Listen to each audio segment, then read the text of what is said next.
Welcome to The Grounded Gamer. I am Jay Fonzarelli, and today I have more Cyberpunk news for you. So, as usual, let's get into it.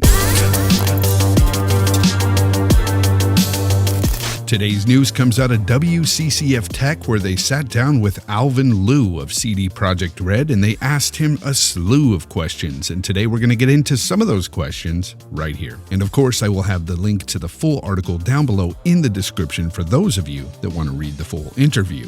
One of the questions was, will there be multiple difficulty settings as in The Witcher 3? And Mr. Liu responded with, yes, of course. The most fun one, I think, will be the hardcore setting, where we will turn off the UI. You live as well. It says you live, but I believe they might have meant your life as well, meaning your life bar, but I don't know. Anyway, let's move on. He goes on to say, and that will be a real challenge for a lot of players. Also, at the same time, if you want to play more casually for the story and maybe you're not experienced with shooters, which was a real big concern for us, we want to tell a story, and maybe you're a big fan of The Witcher and you're not comfortable playing a shooter. We have settings available for that. We even have weapons for that. If you recall from last year's demo, we had a weapon called the Smart Gun, which helps you aim. The bullets were much slower and usually a bit weaker.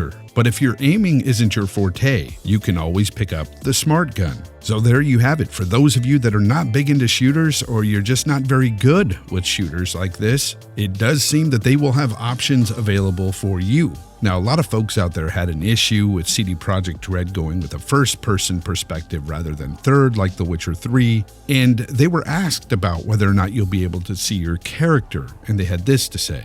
Yeah, even in the demo we saw today. A lot of people might have missed it, but driving was in third person and the transition was seamless. And they went on to ask if you can see yourself in the mirror within the game, and they had this to say as well.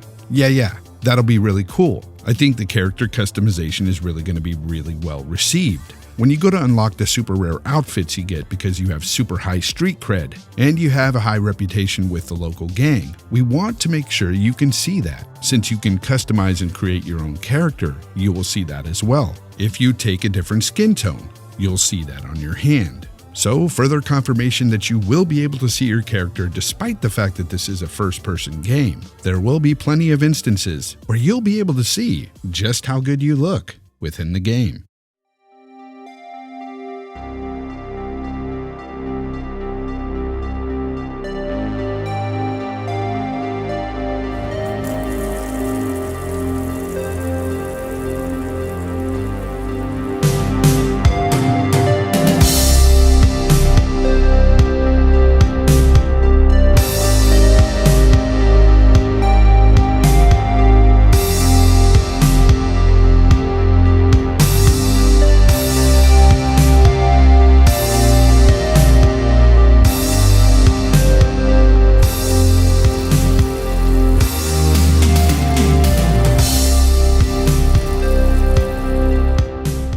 Dynamic weather.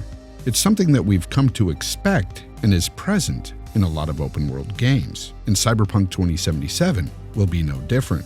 In fact, when asked about dynamic weather, Alvin Liu had this to say, yeah, we've got acid rain as well. Night City is a very polluted city, and we're also exploring that kind of stuff. Pollution and global warming and everything. And he also goes on to say how the NPCs who do have daily routines will be impacted by that weather within the game. They also discuss the map size and if you can go outside of Night City, and that was answered with, absolutely. You'll be able to go out into the desert of California and view things like power plants, abandoned highways, and stuff like that. So you're not just limited to Night City. It's a really cool place to use our cars and drive them fast, as it's hard to go super fast in the city. We do have street racing though. So I do like the fact that they're putting a large emphasis on exploration within the world of Cyberpunk 2077, as it really should be a huge part of any open world game. Now folks, those are just some of the biggest takeaways I personally took from this article, but I urge you,